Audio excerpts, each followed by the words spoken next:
Broers en susters, goeiemôre. Ek groet julle elkeen in die wonderlike naam van Jesus ons Here.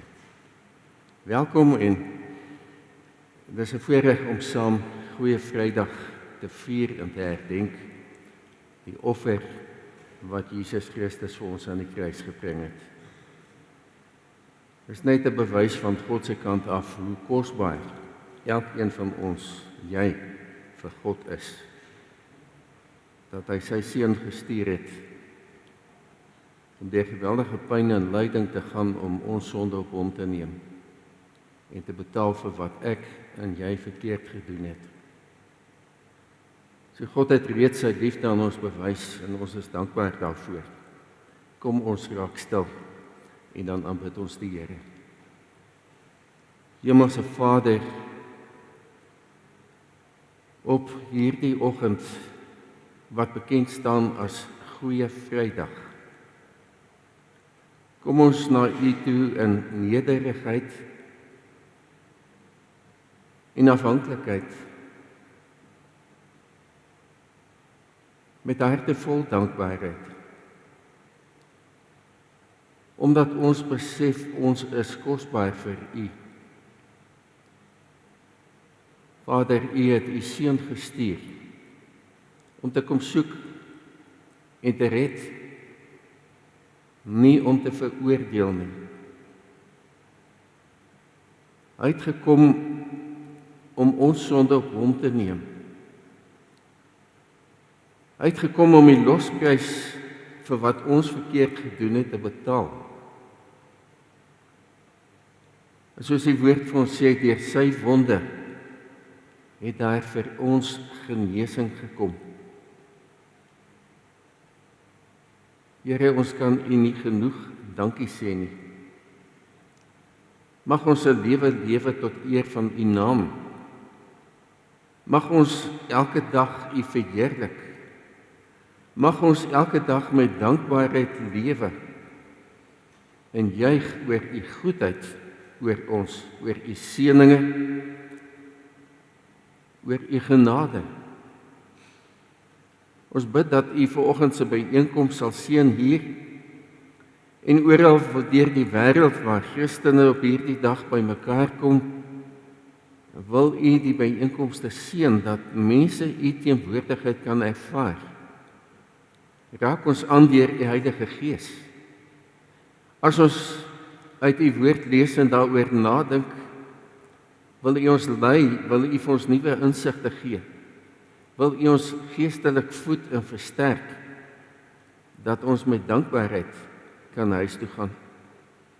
Ons bid dit in die kosbare naam van ons Here Jesus Christus. Amen. Ons is vandag hier bymekaar om die kruisiging van Jesus Christus te herdenk. Nou elk van die 4 evangelies, Matteus, Markus, Lukas en Johannes, beskryf die gebeure soos wat hulle dit onthou. Nou elkeen vertel dit so effens anders. En ek het terwille van volledigheid vir vanoggend 'n samestelling van die 4 evangelies gemaak, maar ook nie heeltemal alles gevat nie. So ons het nie 'n spesifieke skriflesing vanoggend dat ek kan sê Matteus of Markus of Lukas of Johannes nie, dis gedeeltes uit al 4.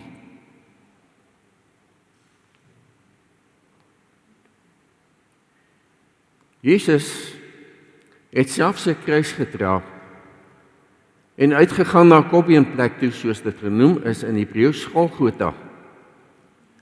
Hulle wou vir hom wyn gee met mirre daarin, maar hy wou dit nie hê nie. Toe kruisig hulle hom saam met hom 2 ander, een aan elke kant, met Jesus in die middel. Die soldate het sy klere onder mekaar verdeel ter lood oor wat elkeen moet kry. Dit was 9:00 die môre toe hulle hom gekruisig het. Toe sê Jesus: Vader, vergeef hulle want hulle weet nie wat hulle doen nie. Pilatus het ook 'n opskrif geskryf en dit aan die kruis gesit. Daar het geskrywe gestaan, Jesus van Nasaret, die koning van die Jode. Baie van die Jode het hierdie opskrif gelees, omdat die plek waar Jesus gekruisig is, naby die stad was. Die opskrif was in Hebreëus, Latyn en Grieks. Die priesterhoofde van die Jode het toe vir Pilatus gesê, moenie skrywe die koning van die Jode nie, maar skrywe, hy het gesê, ek is die koning van die Jode. Pilatus het vir hulle gesê, wat ek geskrywe het ek geskrywe. Van 12 ure af het daar duisternis oor die hele land gekom, en dit het tot 3 uur geduur. Om 3 uur het Jesus hard uitgeroep, Eloi, Eloi, lema sabachthani. Dit beteken, my God, waarom het U my verlaat? Hierna het Jesus met die wete dat alles klaar volbring is en sodat die skrif vervul kon word, gesê, ek is dors. Daar het 'n kan vol suurwyn gestaan, die soldate het toe 'n spons vol suurwyn op 'n hiesoptakkie gesit en dit teen sy mond gehou. Nadat Jesus die suurwyn gekry het, het hy gesê, dit is volbring. Jesus het hard uitgeroep, Vader, in U hande gee ek my gees oor. Na hierdie woorde het hy die laaste asem uitgeblaas. Op daardie oomblik het die voorhangsel van die tempel van bo tot onder middeldeur geskeur. Die aarde het geskud en die rotse het uitmekaar gebars. Grafte het oopgegaan en baie gelowiges wat dood was, is opgewek. En hulle het uit hulle grafte uitgegaan. Na Jesus se opstanding het hulle in die heilige stad gekom waar hulle aan baie mense verskyn het. Toe die offisiere en die soldate wat saam met hom vir Jesus bewaak het, die aardbewing sien en die dinge wat gebeur het, hulle baie bang geword en gesê, hierdie man was werklik die seun van God. Gelukkig is elkeen wat God se woord hoor en dit deel maak van jou lewe. Vandag is 'n hartseer dag. Maar dit staan bekend as Goeie Vrydag. Nou hoekom sal hierdie dag waarop God se seun sterf, waar mense hom vermoor en wys hy is nie welkom nie, as Goeie Vrydag, as 'n goeie dag bekend staan? Omdat dit die dag is waarop God sy liefde vir ons wys. Dat hy wys hoe kosbaar ons is vir hom. Dat hy sy eie seun offer om die gebroke verhouding met hom te herstel. Dit is die dag toe die wêreld verander het. Maar as ons in die Bybel gaan lees en mooi dink, dan is daar eintlik 2 dae wat die wêreld verander het. Die eerste dag negatief, die tweede dag positief. Ons kyk eers na die dag wat die wêreld ten slegste verander het. Dit was met die sondeval gewees. Toe die mens teen God in opstand gekom het en in sy gesig vir hom gesê het, ons glo eerder in Satan as in U, ons luister eerder na Satan as na U. Met hierdie ongehoorsaamheid het hulle nie net in opstand teenoor God gekom nie, maar hulle het God verwerp. En die Bybel sê vir ons die gevolge van sonde is skrikwekkend. Hierdie daad van ongehoorsaamheid het die wêreld negatief verander. Die verhouding met God is gebreek. Mense het die gawe van lewe verloor en daarmee saam die gawe van die ewige lewe. En die aarde is vervloek en het ook verganklik geword. Wat is die gevolge? Die mens is aan sonde verkoop. Paulus sê in Romeine, ek is aards en soos 'n slaaf aan sonde verkoop. Jy kan nie meer doen wat jy wil nie, wat God wil hê jy moet doen nie. Jy doen wat verkeerd is. Die mens het 'n gevangene geword van sy eie sonde. En ons bly doen terwyl ons weet dit is verkeerd. Terwyl ons weet dat ons verder van God afdwaal, terwyl ons weet dat ons God seermaak. Maar ons bly doen wat verkeerd is. Want dit is 'n menslike aardheid. Ons is nie ons staat om onsself te kan bevry nie. Paulus sê sonde is skrikwekkend en het die dood tot gevolg. Ja, wat is die resultaat of die gevolg of die straf van sonde? Die loon van die sonde is die dood. Dit sê die Bybel vir ons baie duidelik, en dis nie net die fisiese dood aan die einde van ons aardse lewe nie, maar die ewige dood, waar mens sy ewigheid sonder God gaan deurbring, as jy nie by God uitgekom het in jou lewe nie. Die prys vir sonde is ontsaglik duur. Dit word met bloed betaal. Die Bybel sê vir ons dit baie duidelik. Sonder bloed is daar geen vergifnis nie. Hebreërs 9 vers 22. Byna alles word volgens die wet met bloed gereinig. En sonder die vergieting van bloed vind daar geen vergewing plaas nie. Wat beteken dit? Die koste van vergifnis is duur. Iemand moet sterf om te betaal. Ek self vir my sonde of iemand anders in my plek as 'n plaasvervanger. Maar God is genadig en in Genesis 3 vers 15 het hy reeds 'n verlosser beloof. En in afwagtings van die koms van verlossing van die verlosser het die mense in die ou tyd voor die koms van Jesus as mens na die wêreld diere as offers gebring. Maar geen diereoffer is voldoende nie. En daarom moes die mense maar herhaaldelik deur die jare offers bring en weer offers bring en weer offers bring. En is 'n duur prys wat betaal is om elke slag 'n bees of 'n bok of 'n skaap te gaan koop om te slag, want almal het nie diere om te slag nie. Dit vat aan jou sak ook. Maar diereoffers is nie voldoende om vir al ons sonde te betaal nie, en die feit is, al doen ons wat, kan ons onsself nie red nie. En Paulus kom tot 'n punt waar hy sy lot bekla. Ek elendige mens, wie sal my van hierdie doodsbestaan verlos? Dit kan nie ek self wees nie, want dan is my lewe verby.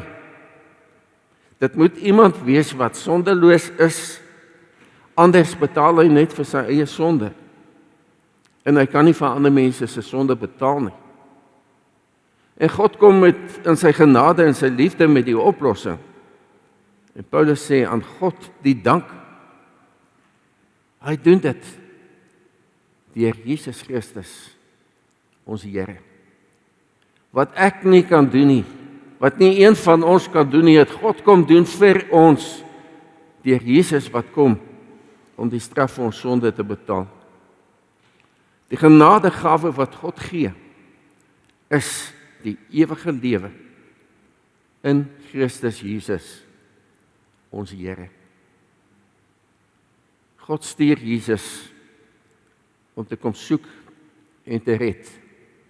En so 2000 jaar gelede het hy as 'n mens na die aarde toe gekom om te soek en te red en nie te veroordeel nie. Hoe wonderlik is God se genade vir ons.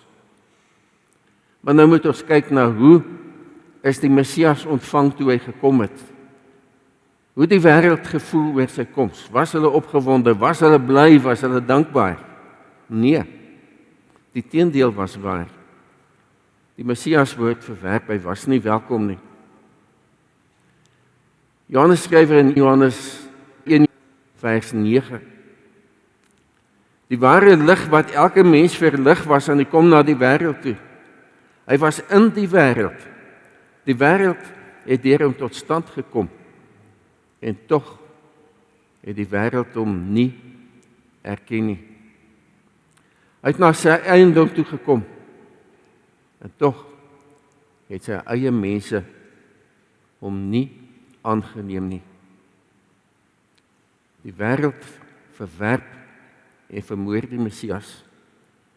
Na valse aanklagte van godlastering en dat hy die regering van die Romeine wou omverwerp, is hy gekruisig. As 'n mens gaan oplees oor kruisiging,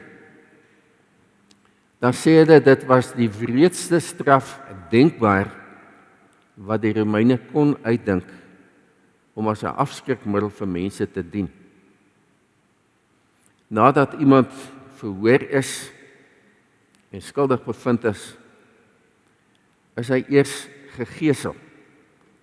Nou gesel was 'n sweep met 'n hele klomp punte en aan elke punt was daar 'n stukkie been of 'n stukkie yster vasgemaak met skerp punte. So wanneer iemand daarmee geslaan is en herhaaldelik geslaan is, het dit elke slag as hulle terugpluk, 'n stukke vleis uit die liggaam uitgeskeur. En daardie veroordeeldes is genadeloos gemartel. Mel Gibson het in sy film The Passion probeer voorstel hoe Jesus na die geseling gelyk het. Flenters geslaan. Daarna moes die veroordeelde so stikkend as wat hy is, so seer as wat hy is, self sy kruis dra na die plek waar hy gekruisig is. Daar is hulle met geweld op die hout vasgedruk en die spykers is met 'n hamer deur hande en voete geslaan. Mense vra partykeer waar presies, party sê dis deur die hand, ander sê dis deur die pols, maar daar's opgrawings gedoen van geraamtes wat beide spykers daar en daar het, en dan deur die voete, deur die bokant van die voete, maar daar is ook bene gevind waar dit deur die kant van die enkel deurgekap is. So hulle het nie omgegee hoe hulle iemand vasmaak nie, solank hy vasgemaak is met spykers wat so dik en sterk is, dat hy nie daarvan kan losskeer nie. Dan is die kruis reg opgetel en in die gat laat val, en jy moet dink, as iemand daar hang aan hierdie stikkende plekke waar die spykers is en die volle gewig is daaraan in die skit, wat 'n geweldige pyn daardeur iemand gaan. Dan sê die pyn was so erg, dat baie van die mense wat gekruisig is, nie kon asemhaal nie. Hulle het versmoor. As hulle die aanvanklike kruisiging oorleef het hulle in die son gehang wat genadeloos op hulle brand, sonder water, sonder iets, totdat die pyn en die bloedverlies oorgeneem het en hulle uiteindelik gesterf het. Daar's gevalle aangeteken van mense wat 'n paar dae in 'n kruis gehang het voordat hulle gesterf het. En nou onder die mense gestaan en grappies gemaak en hulle uitgelag en uitgejou. En dieselfde het met Jesus gebeur. As jy die Messias is, bevry jouself en ook vir ons. Hulle het nie besef met wie hulle spot nie. Ons kan vra, was daar 'n ander oplossing vir sonde? Nee. Wat God betref, was daar nie 'n ander oplossing nie, want sonde kan alleen met bloed betaal word, met die lewe van iemand. En die lewe van 'n dier is nie voldoende nie. Dan was die offers wat die mense so aanhoudend gebring het nie voldoende nie.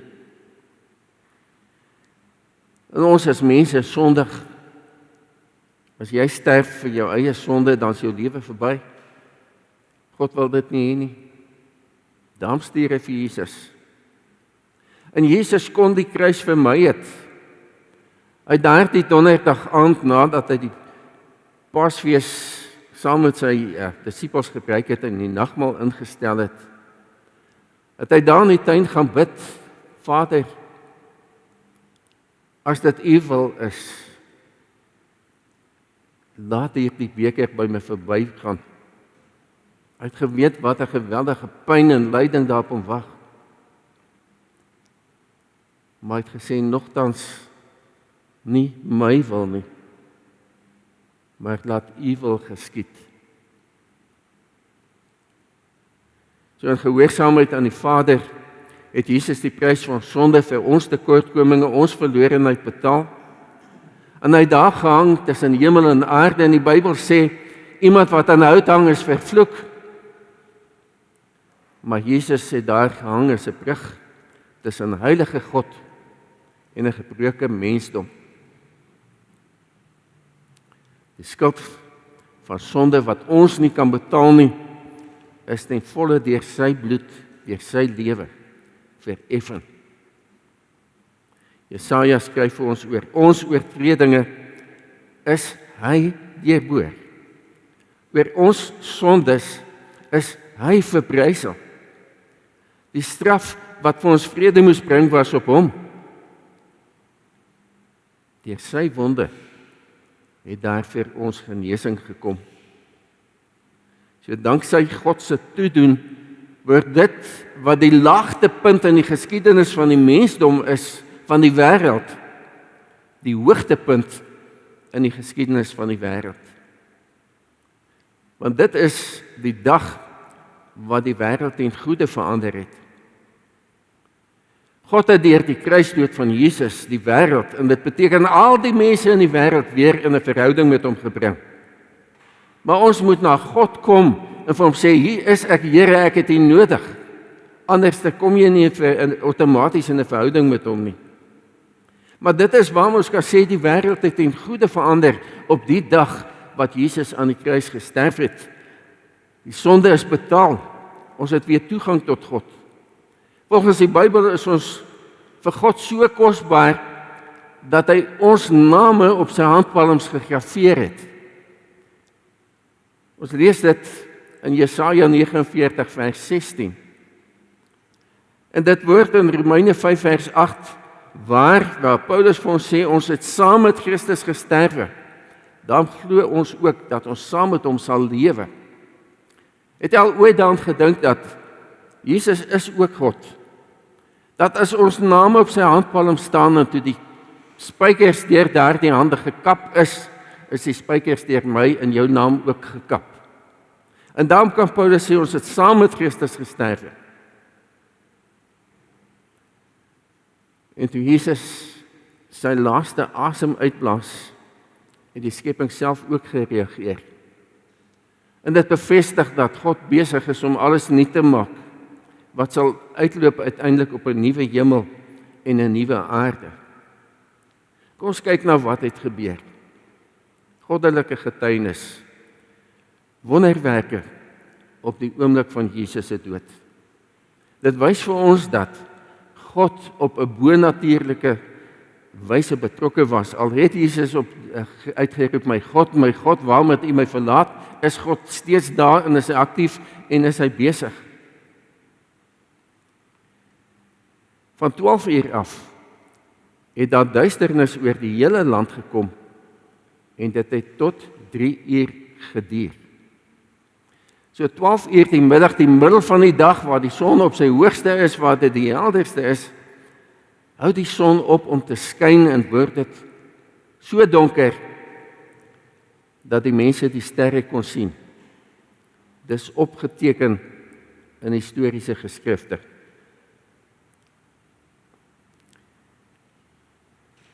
Jesus, wat die lig van die wêreld is, word uitgedoof en God laat 'n donkerte oor die wêreld kom.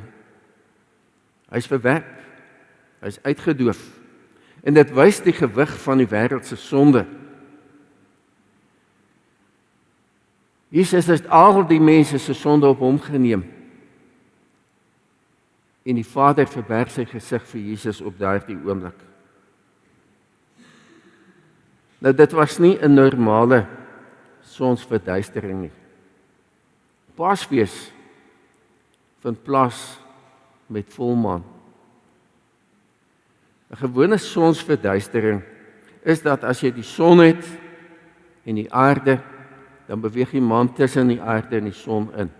En die maan se skaduwee val op die aarde. Maar op die tyd wat Jesus gekruisig is die maan aan die ander kant van die aarde. En die duisternis kan nie as 'n maanverduistering of 'n sonverduistering verklaar word nie. Dit was bonatuurlik. As dit 'n gewone sonverduistering was, dan vat dit so 7,5 minute en dan begin die son weer uitkom agter die maan. Wat in die geval nie kon wees nie, want die maan is aan die ander kant van die wêreld. Maar Josh McDowell skryf dat hierdie duisternis was tot in Rome sigbaar. En die Romeine het dit opgeteken in die staatse annale, hulle geskiedenisskrifte, van hierdie bonatuurlike duisternis en hulle dit verbind aan die tyd wat Jesus daar in Judea gekruisig is. Die duisternis is ook opgeteken in Turkye, wat taamlik ver is daarvan. So daar's mense wat meen dat die duisternis was nie net 'n lokale duisternis daar in Jerusalem nie, maar oor die hele wêreld vir 3 uur lank. So dit kon nie 'n stofwolk in die lug gewees het wat die son verduister of bietjie wolke nie, dit was totaal donker. Ons kyk na die skeuring van die tempelgordyn. Op daardie oomblik, toe Jesus sy laaste asem uitblaas, het die voorhangsel van die tempel van bo tot onder geskeur. Dit was 'n gordyn wat die allerheiligste van die res van die tempel geskei het. Die tempel het uit 3 hoofdele bestaan. Jy het 'n voorportaal waar almal kon kom. Dan het jy die heilige deel gehad waar slegs die priesters kon kom. En dan die allerheiligste waar slegs die hoëpriester 1 keer per jaar op Groot Versoendag kon ingaan. En daardie gedeelte was so heilig, so besonder, so afgesonder, dat God vir Moses gesê het, toe hy vir hom voorskrifte gegee het oor die tabernakel en hoe dit gebruik moet word, dat die hoëpriester, voordat hy daar mag ingaan, 1 keer 'n jaar, moet hy eers homself was, dan moet hy 'n bulsoffer vir sy eie sonde, dan moet hy in die heilige deel ingaan en sy eie klere, die hoëpriester klere uittrek, en die klere van 'n gewone priester aantrek, en dan kan hy in die allerheiligste ingaan. God kyk nie na status nie. So hy moes van sy status as hoëpriester ontslae raak, om in die allerheiligste deel te kan ingaan. Nou die gordyn wat later in Salomo se tempel gehang is, sê die Bybel vir ons, was 5 duim dik, soos omtrent 12-13 cm dik. En die gordyn was geweldig swaar geweest. Die gordyn was 18 meter lank, 60 voet, en dit was met blou pers, en lakenrooi gare of wol gemaak, en daar's engele, cherubien daarop uitgeborduur. Ons lees dit Eksodus 26, Eksodus 36, 2 Kronieke 3. Nou binne in die allerheiligste was die ark van God geberg. Hierdie ark is eintlik 'n afbeelding van hoe dit in die hemel is. Want as God op sy troon sit, dan het daar 2 engele weerskante van hom gestaan en hulle vlerke so oor hom uitgestrek gehou. En God het tussen dit gesit. So God het vir Moses hulle gesê om die ark te maak op hierdie patroon van 2 engele wat op die deksel van die ark kniel en dan met hulle vlerke na hulle toe is. En binne in die ark is die 2 kliptafels met die 10 gebooie geberg, manna uit die woestyn en Aaron se staf. Nou geen mens is toegelaat om normaalweg binne in die allerheiligste deel in te gaan, nie selfs nie eers om skoon te maak nie.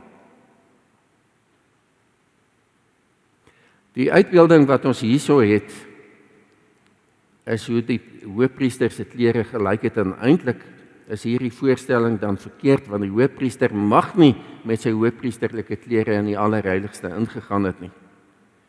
Maar luister wat sê God in Levitikus 16. God het vir Moses gesê, sê vir jou broer Aaron, hy mag nooit sommer in die heiligdom agter die voorhang sal ingaan na die deksel van die verbondsark toe nie.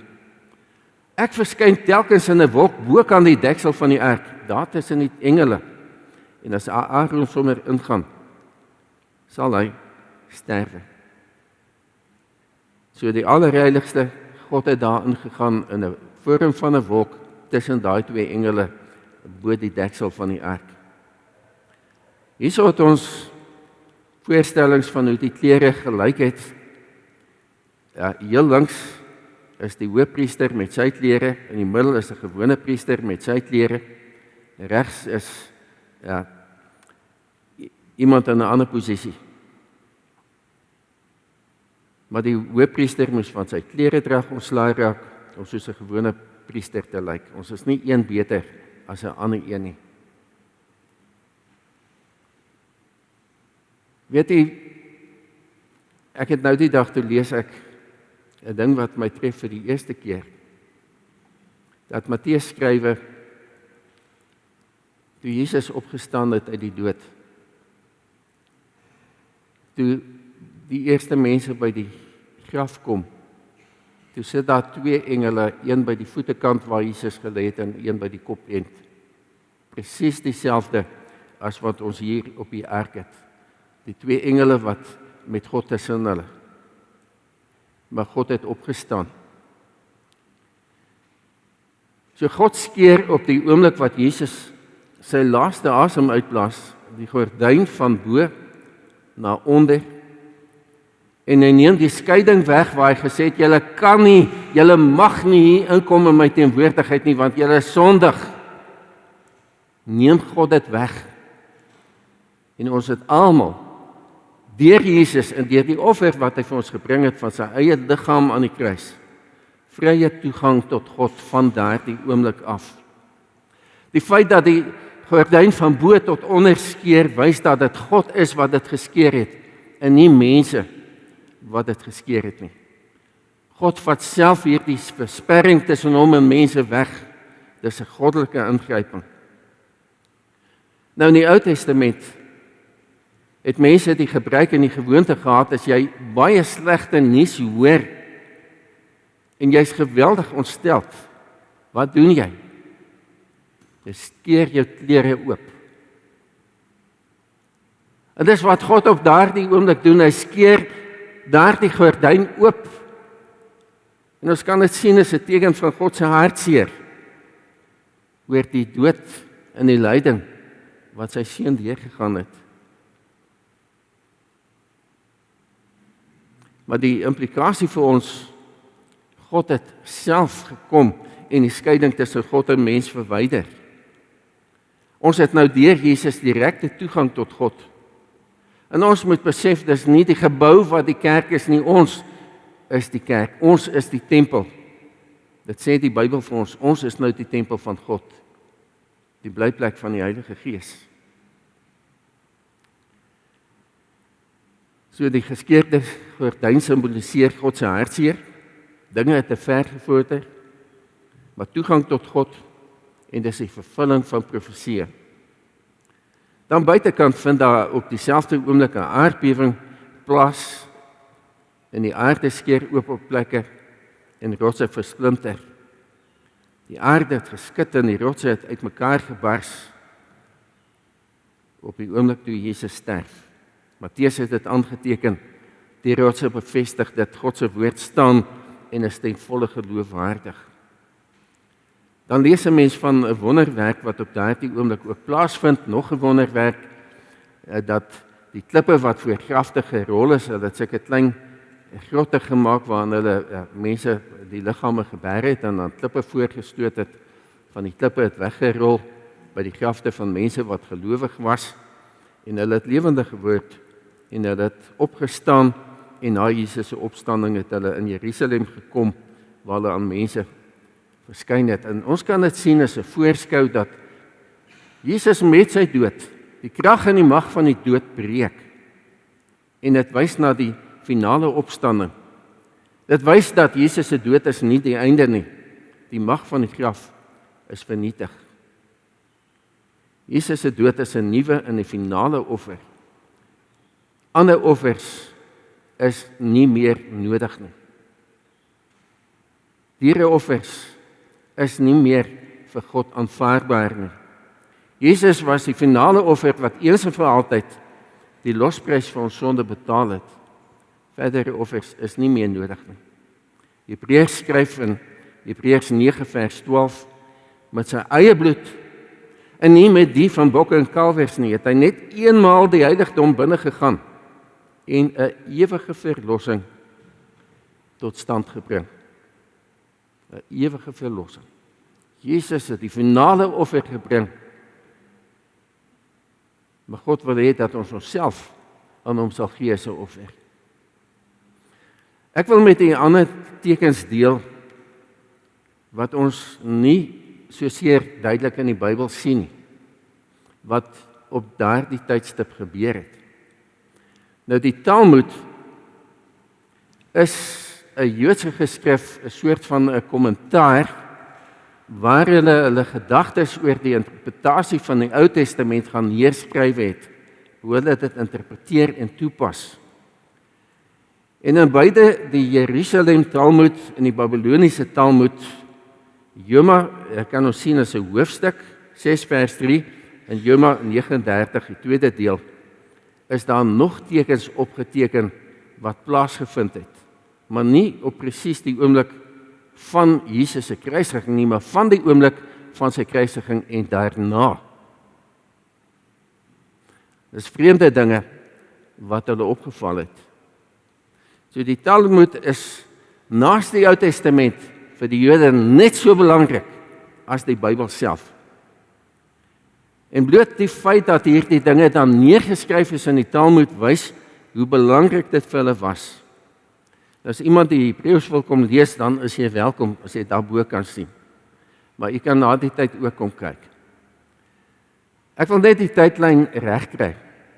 Jesus is teen ongeveer 30 tot 33 na Christus gekruisig. Ons is nie presies seker van die datum nie, omdat dan met ons jaartelling 'n fout is. Toe die mense so 300 jaar na Jesus se hemelvaart gaan uitwerk, wanneer moes hy gebore word, moes hulle nou kyk na die regeringstydperk van konings. En ongelukkig is daar 'n fout gemaak van ongeveer 4 na 6 jaar kan ons agterkom. Hoe weet ons dit? Toe Jesus gebore is as babietjie, en koning Herodes hoor by die wyse manne van hierdie nuwe koning wat gebore is, het hy opdrag gegee dat alle baba seentjies tot ouderdom 2 jaar doodgemaak moet word. Met ander woorde, die wyse manne kon tot 2 jaar na Jesus se geboorte eers daar aangekom het. En as 'n mens nou teruggaan volgens die jaartelling soos mense dit nou gaan uitreken het later, dan kom dit dat Herodes wat opdrag gegee het dat Jesus doodgemaak moet word in die jaar 4 voor Christus dood is. So jy kan besef dat daar 'n fout is met die jaartelling. So dit kan 4 na 6 jaar uit wees. So ons is nie presies seker wanneer Jesus gesterf het nie, maar dit het die gebruik internasionaal geword in die westerse lande, Christelike lande, om die jaartelling volgens Jesus se geboorte te vat. So Jesus is ongeveer, kom ons hou nou maar by die jaar 30 na Christus.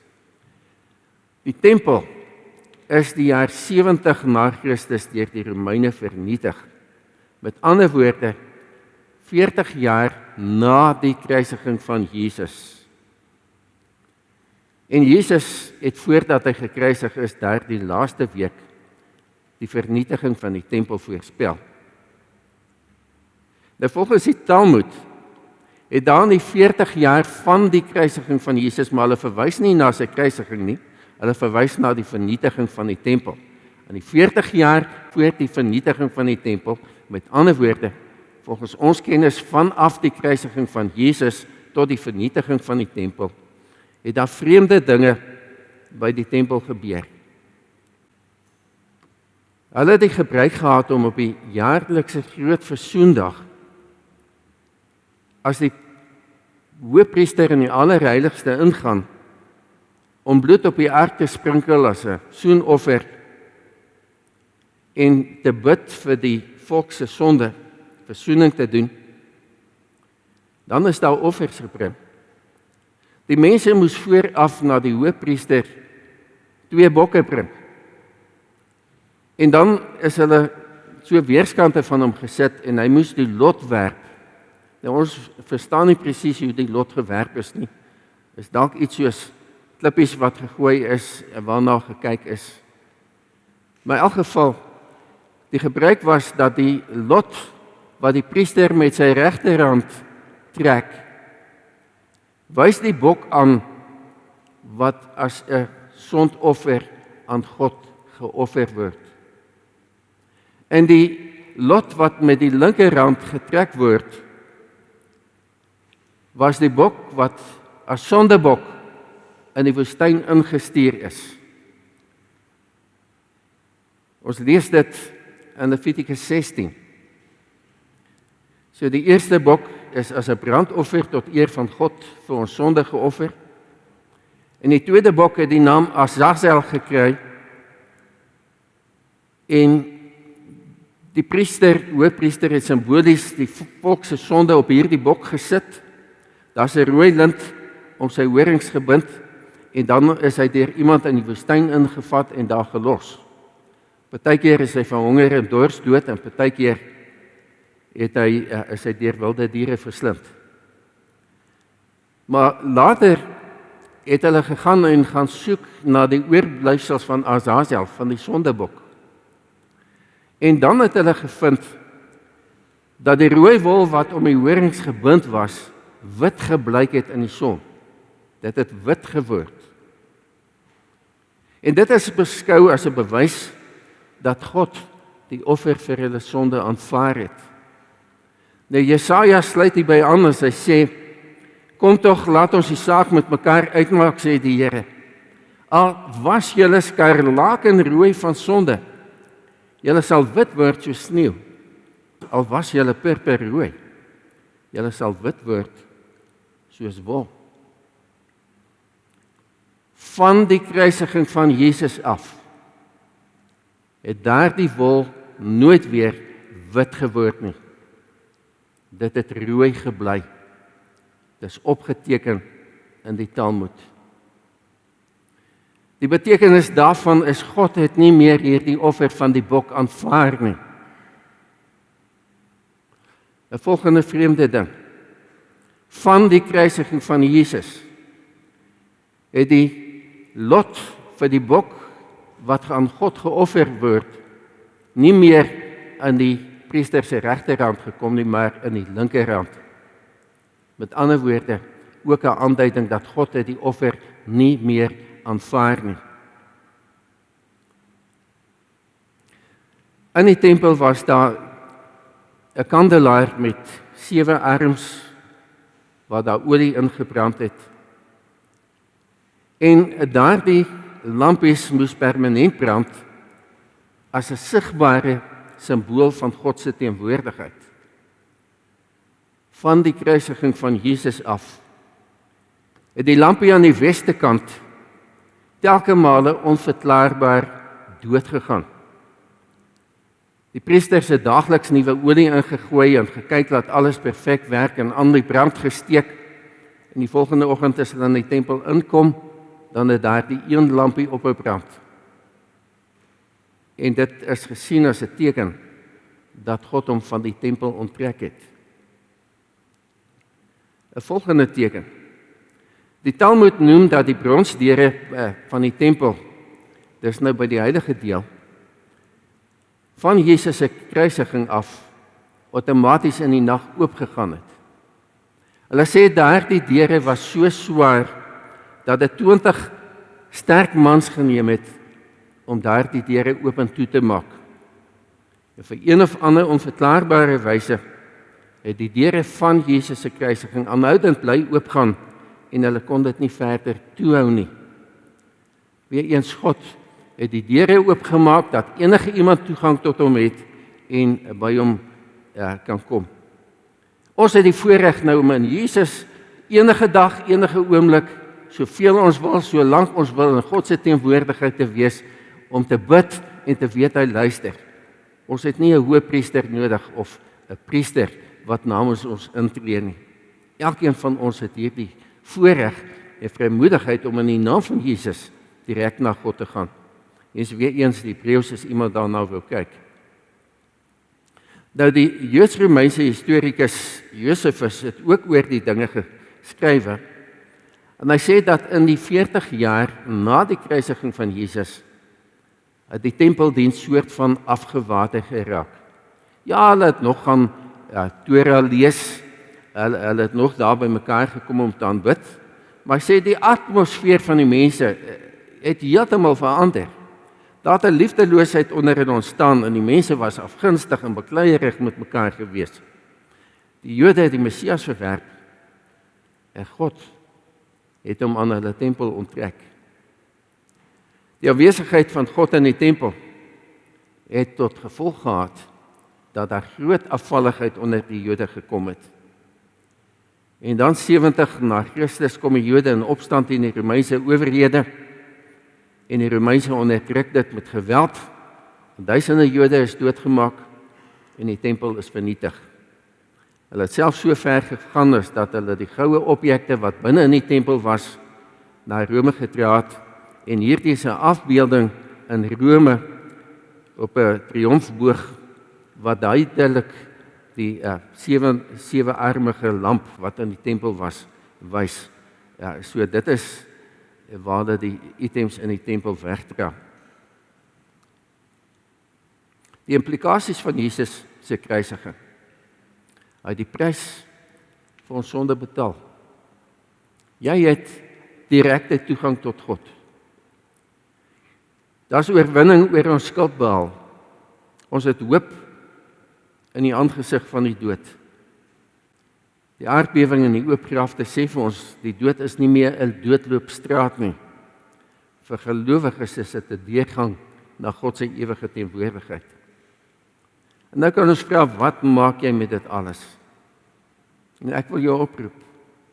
Soos daardie Romeinse soldate by die kruis gekyk het na wat gebeur, en gesê het, waarlik, hy was die Seun van God.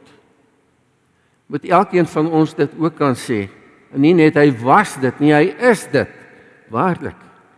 Jesus Christus is die Seun van God.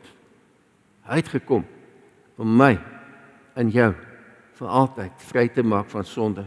Hy het gekom om daardie gordyne wat ons van sonde wat ons weghou het van God weg te vat en ons het vrye toegang tot God. Die kruisiging van Jesus was nie net 'n historiese gebeurtenis nie, maar 'n kosmiese ingryping. Dit is die dag waarop God die wêreld ten goeie verander het. Die duisternis het vir ons lig gebring. Die geskeurde gordyn het vir ons toegang tot God gebring. Die dood van Jesus het lewe vir ons elkeen gebring. En vandag staan die kruis leeg as 'n monument vir 'n liefde wat tot enige lengte sal gaan om jou huis toe te bring om by God te kan wees. Maar God bewys sy liefde vir ons juis hierin dat Christus vir ons gesterf het toe ons nog sondaars was. Petrus gee hier die versekering. Julle is losgekoop met die kosbare bloed van Jesus Christus, die lam wat vlekloos en sonder liggaamsgebrek is.